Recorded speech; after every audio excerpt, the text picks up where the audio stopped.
तो दोस्तों आपने न्यूज़ तो रिसेंटली सुनी ही होगी कि सऊदी अरामको रिलायंस इंडस्ट्रीज़ में इन्वेस्ट करने जा रहा है अराउंड $15 बिलियन।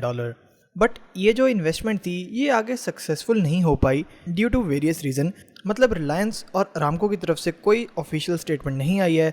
उन्होंने बस ये कहा था कि जो ग्लोबल इकोनॉमी की पोजीशन है उसकी वजह से ये डील डिले हो रही है। उस टाइम पर भी उन्होंने डिले कहा था बट कभी भी ये नहीं कहा था कि ये डील में प्रॉब्लम आ रही है।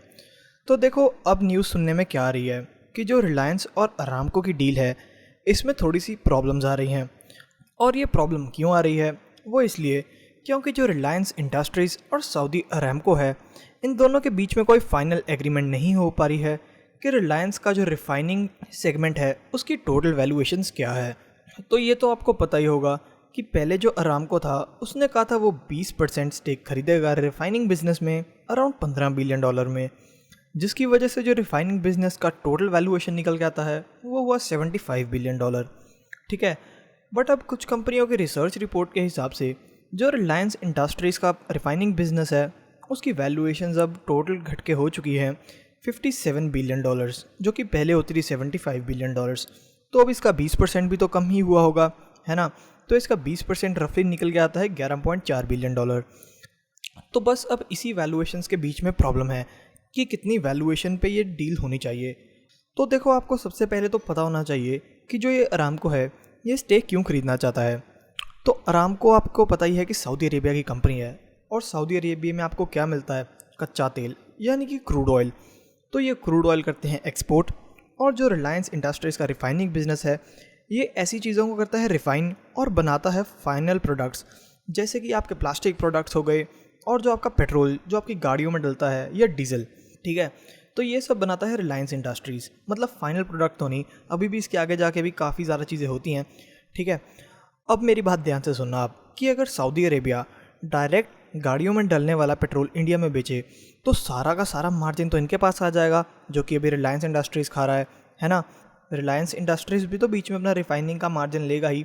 तो सऊदी अरामको के लिए ये अच्छी डील नहीं हो जाएगी कि ये कच्चा तेल भी एक्सपोर्ट करें और उसे रिफाइन भी खुद करें। तो और उनके पास एक इंडिया भी जगह हो जाएगी जहाँ पे वो भरोसा करके बेच सकते हैं।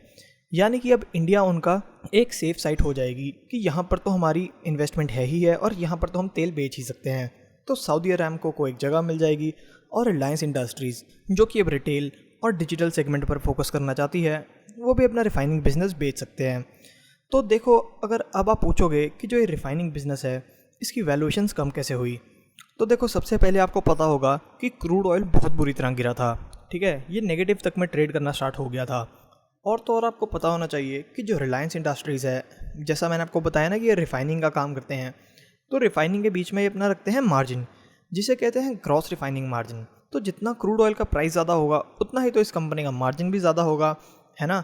अगर मैं आपको 1000 रुपये की चीज़ दूँ तो मैं उसमें आराम से 100 का मार्जिन ले सकता हूँ, बट अगर मैं आपको 100 की चीज़ बेचूँ तो मैं उसमें से 10 मार्जिन ले सकता हूँ अपना।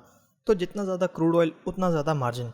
और यहाँ पर मैं आपको रिलायंस इंडस्ट्रीज़ के रिफाइनिंग बिजनेस का ग्रॉस रिफाइनिंग मार्जिन दिखा देता हूँ। आप देख सकते हो कि ये कितना बुरा फॉल करा है। तो अगर इनका मार्जिन ही कम है तो यानी कि इसका रेवेन्यूज़ भी कम होंगे, इसका प्रॉफिट भी कम होगा।